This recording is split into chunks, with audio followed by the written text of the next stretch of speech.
जोहार, नमस्कार। आप देख रहे हैं आपका अपना एडी लाइव। नाबार्ड के श्री गौतम सिंह जी और मुंबई से पधारे हमारे कृषि अर्थशास्त्री डॉक्टर सत्य साई जी निश्चित रूप से करीम सिटी कॉलेज के कॉमर्स विभाग को जाता है। झारखंड सरकार द्वारा सभी घरेलू विद्युत उपभोक्ताओं को महीने में 100 यूनिट बिजली फ्री दिया जा रहा है। महीने में 100 यूनिट फ्री बिजली पाने के लिए आपको अपने घर में बिजली मीटर लगाना अनिवार्य है। अगर अभी तक आपने अपने घर में बिजली का मीटर नहीं लगवाया है तो आज ही अपने बिजली कार्यालय से संपर्क करें और अपने घर में बिजली का मीटर लगवा लें। बिजली का मीटर लगने के बाद आपको हर एक महीने 100 यूनिट फ्री बिजली उपलब्ध कराई जाएगी। नाबार्ड हमारे देश में वह संस्था जो सिर्फ एक है जो रूरल इकोनॉमिक के लिए फाइनेंस करता है।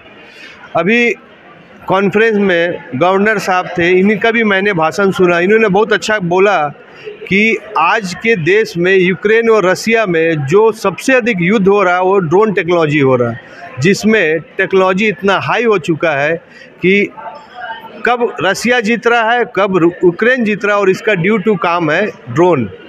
लेकिन भारत शांति प्रिय देश है और वो ड्रोन को अपने किसान के लिए कितना फ़ायदेमंद हो सकता है इसके लिए काम कर रहा है। भारत सरकार की एक संस्था है नाबार्ड, जिसमें बहुत अच्छा काम कर रही है।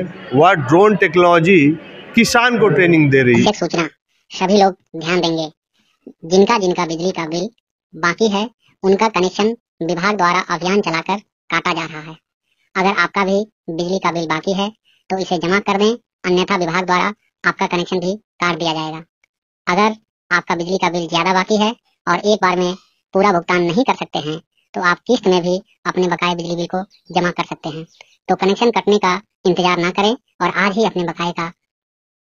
इसी विषय में आज हमारे साथ गौतम कुमार सिंह जी है और उनसे बात करते हैं कि नाबार्ड इसमें क्या क्या काम कर रही है। सबों को नमस्कार। जैसा कि आपने बताया कि नाबार्ड जो मॉडर्न टेक्नोलॉजी है उसको कृषि के क्षेत्र में लाना चाह रही है, क्योंकि आप खुद बता रहे हैं कि जैसे यूक्रेन वार में ड्रोन टेक्नोलॉजी यूज़ हुआ है। इस दूसरी चीज़ आप बता रहे हैं, सबसे बड़ी समस्या जो क्लाइमेट चेंज का है, जलवायु परिवर्तन का है, जिससे कृषि में कब क्या विपदा आ जाए वो हम किसी को पता नहीं रहता है। ड्रोन टेक्नोलॉजी के माध्यम से हम चाह रहे हैं कि जो पेस्टिसाइड का छिड़काव होता है या क्रॉप को, फसल को मॉनिटर करने के लिए बड़े एरिया में हम ड्रोन के माध्यम से घर बैठे ही अपने फसल की स्थिति को देख सकते हैं। दूसरा कि अगर कोई जानवर आ रहा है या कोई चोरी कर रहा है, उसमें फसल को काट रहा है, हानि पहुंचा रहा है, उसको भी मॉनिटर कर सकते हैं।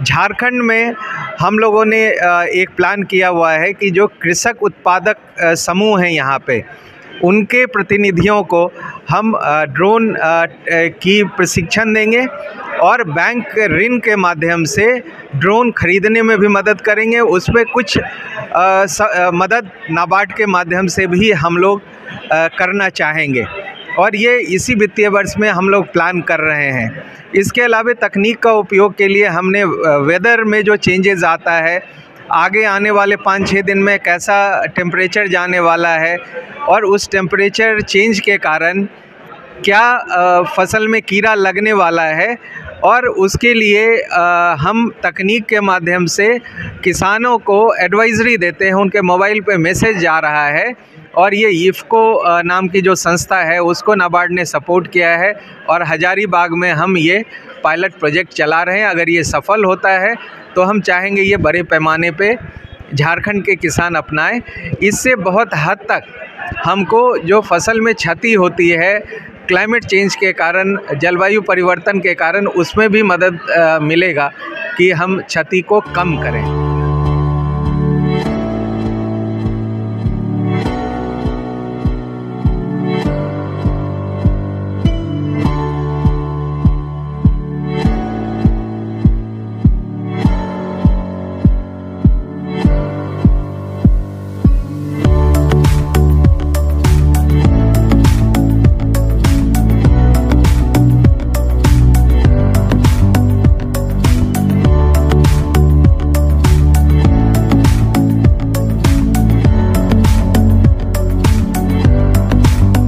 सर एक बात हो रहा है कि आपने बहुत अच्छा स्पीच में बोला कि G20 उसमें भी आपका सपोर्ट है सर, उसके बारे में क्या है थोड़ा बताइए।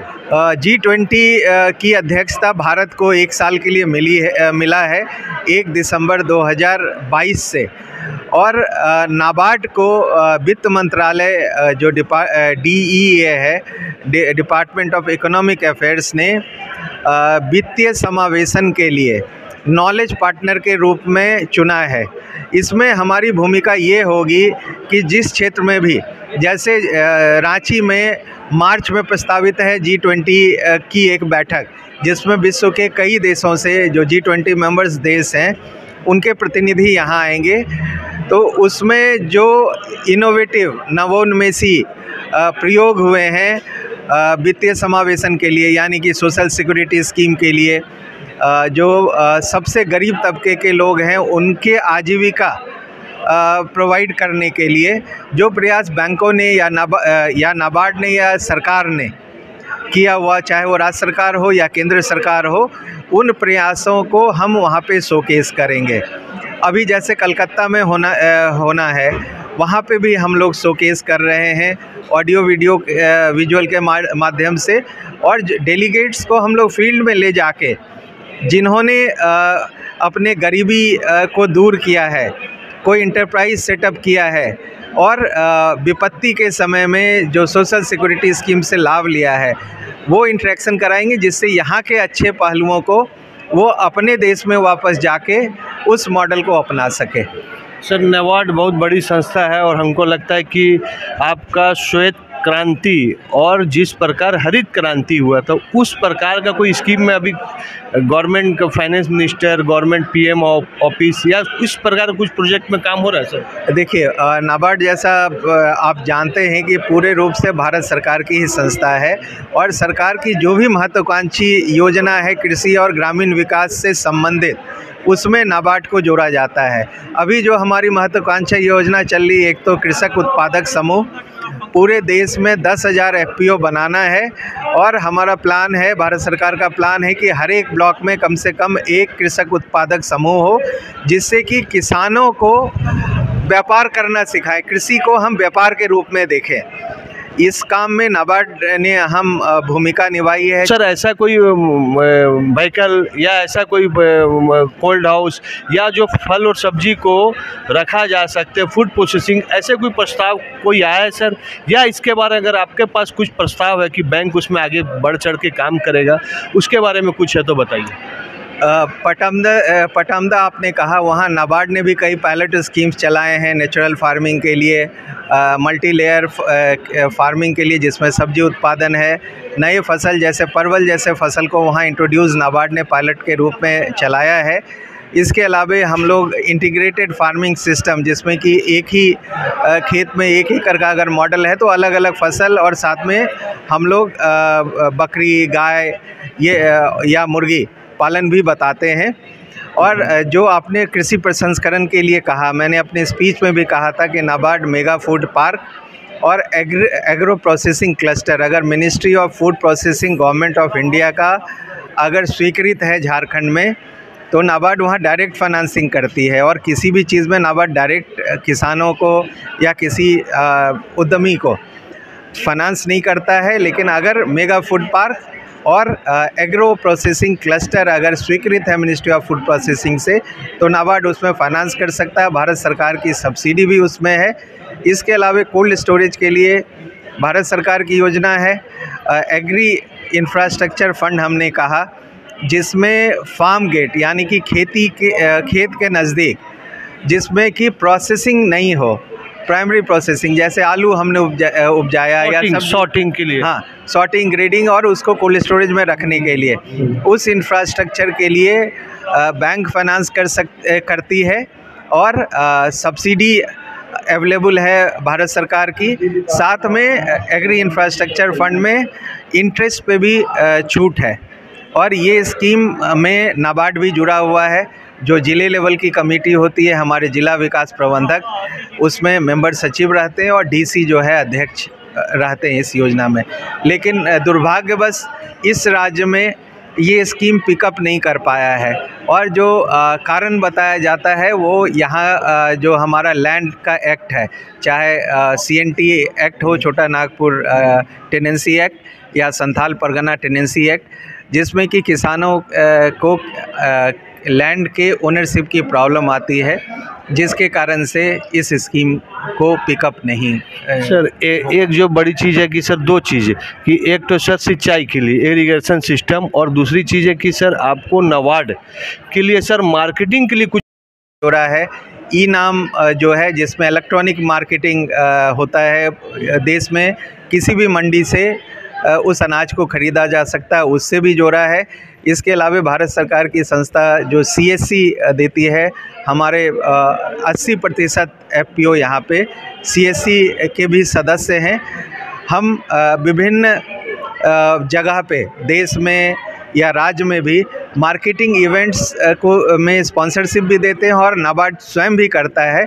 वहाँ पे फार्मर प्रोड्यूसर ऑर्गेनाइजेशन के माध्यम से या जो गैर कृषि कार्य करते हैं वो लोग आके वहाँ पे हम लोग स्टॉल देते हैं, अपना प्रोडक्ट को शोकेस भी करते हैं, मार्केट भी करते हैं। उसमें सारा खर्च नाबार्ड देती है किसानों को या FPO मेंबर्स को आने जाने का, रहने का, उनके खाने का और सामान ले जाने का।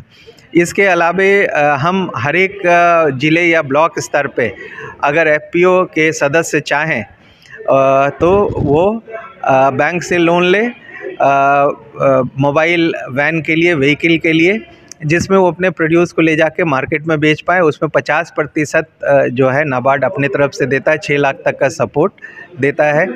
आप ब्लॉक स्तर पे या ज़िला स्तर पे दुकान खोलने के लिए भी 2 साल के लिए नाबार्ड सपोर्ट करता है।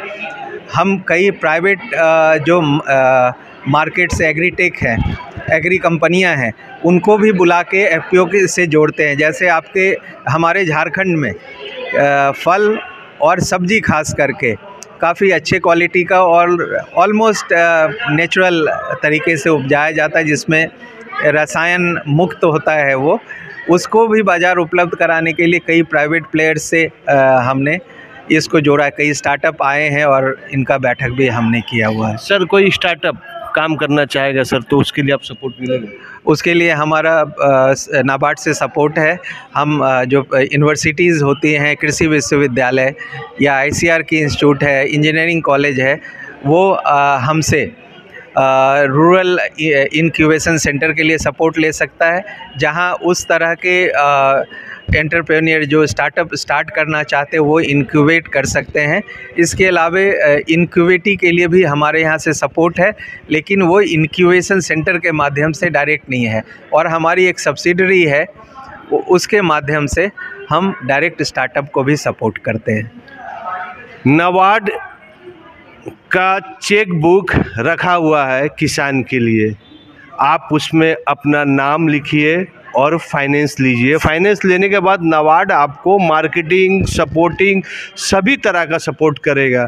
और करीम सिटी जैसा जो रूरल इकोनॉमिक में जो एजुकेशन किया जा रहा है, और हमें लगता है कि भारत के इकोनॉमिक के लिए नाबार्ड हर समय आगे बढ़ चढ़ के हिस्सा लेगा। और हमारे जैसे जो गौतम कुमार जी सर जी हैं, जिनका एक्टिवेशन इस समाज के लिए, इस रूरल इकोनॉमिक के लिए बहुत आवश्यकता है, और हमें लगता है कि झारखंड भी अब वह विकसित राज्य में गिनती आएगा जो राज्य गुजरात है, जो राज्य आंध्र प्रदेश है, जो राज्य बंगाल है। और हमें विश्वास है कि इसमें काम नाबार्ड आगे बढ़ चढ़कर हिस्सा लेते रहेगा।